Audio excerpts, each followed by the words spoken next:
Last time, I rode my motorcycle around one of the latest flows from Kilauea, the one that happened in 2018.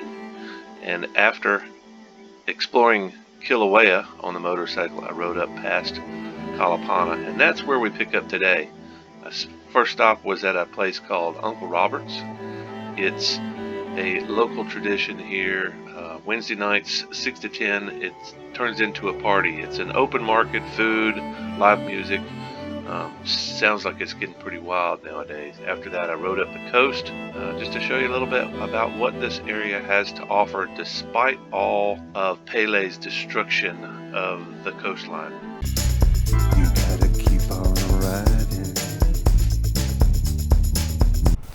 I would imagine that even before the last eruption of Kilauea, covering so much of the coast in inland and neighborhoods, I imagine that this place was still just as beautiful.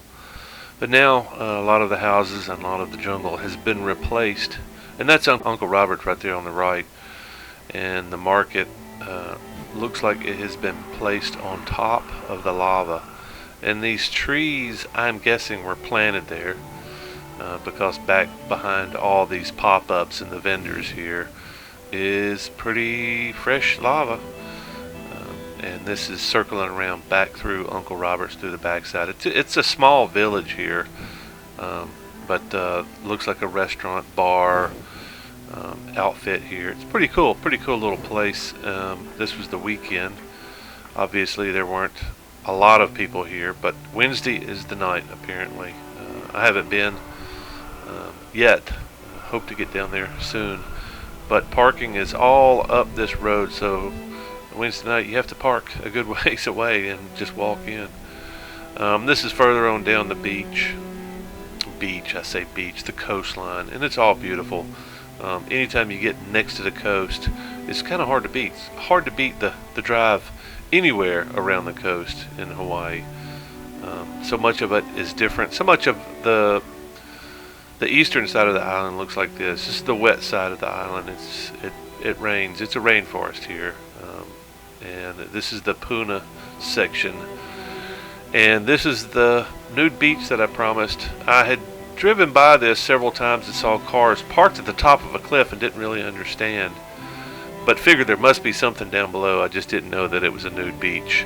Apparently, they have rules called ohana, family rules. Ohana is family, and family rules say you can bathe nude on the weekdays, but the weekends the families come out and keep your clothes on. But apparently you can't really see him that well. But there's one dude that's buck naked. I think he's wearing flip-flops, laying down on a towel.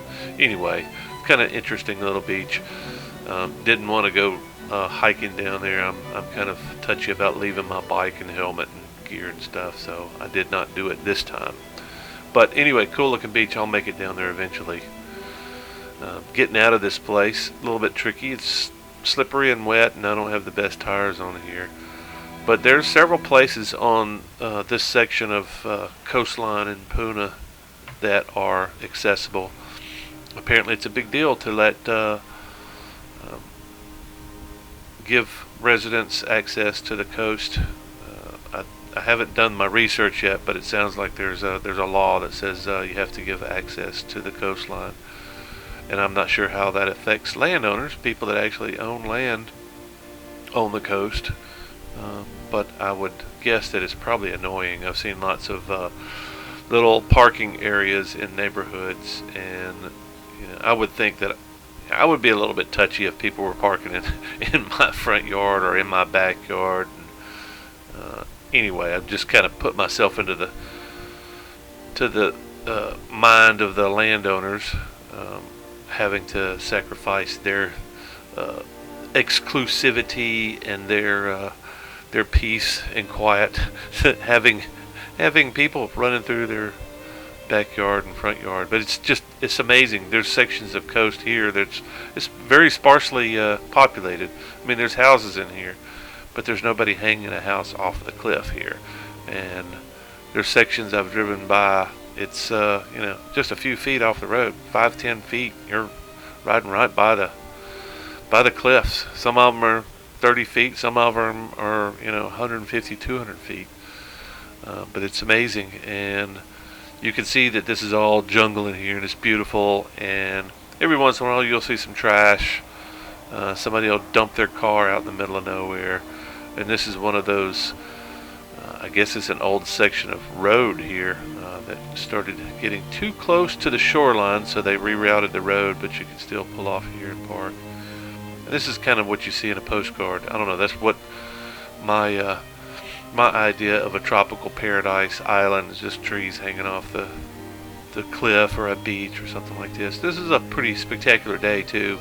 Clouds were moving in. It was a little bit spitting a little bit of rain, and pretty cool little stretch of coastline, if you ask me. And as I'm riding along, I'm constantly looking off to the right to see if I can find paths to get down to the coast. I'm always looking for that perfect little spot to roll into, and there's lots of driveways. It's kind of hard to tell sometimes. Sometimes they have gates on them, sometimes there's houses, and sometimes there's just roads, trails. Looks most of the time it look like four-wheel drive trails, and sometimes it's one of those things like this one. It's like, oh, it's wide open and there's nobody there, and I make a quick decision. Hey, I think I'll turn around here and go back and visit that little spot, and that's what I do here. I'm always looking for spots to get in and out of, but you got to be careful. Sometimes these little roads, people will be coming around the corner at 50, 60 miles an hour, and you just hope that there's nobody coming through when you're doing a U-E in the middle of the road. Pretty cool. I wound up spending several minutes hanging out in this Ohala grove. And these are Ohala trees that I'm driving through. The leaves that you see on the ground are used in traditional Hawaiian weaving. They call it la'u hala. La'u is leaves, and these are the hala trees. So la'u hala are the leaves that people weave with.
Attention. Trying to keep from getting all my camera equipment wet, but obviously there's not a lot of shelter here. Maybe I'll go over on the other side.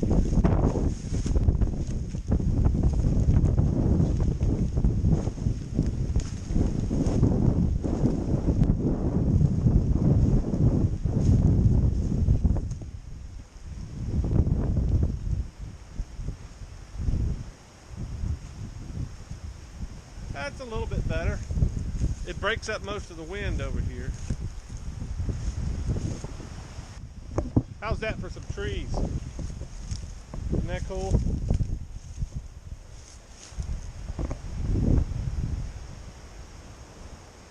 So yeah, this is a pretty cool spot even in the rain. Hasn't been raining much lately for the last couple of weeks. It's really odd. The first 10 days we were here, it rained 9 of them, and probably 8 of those it rained a large part of the day. But it kind of rains like this. I haven't seen the torrential downpours like we get in the south and other parts of the mainland. Just kind of a sprinkly thing, and the sideways wind here on the coast. But I'm pretty excited to see yet another place where I could potentially get down to the water. This looks like a really good fishing spot, and maybe even a camping spot. Fairly easy access. There's just a little bit of mud over here. Lots of lumpy rocks, which that bike does not do really well, but you know, it does everything else pretty well.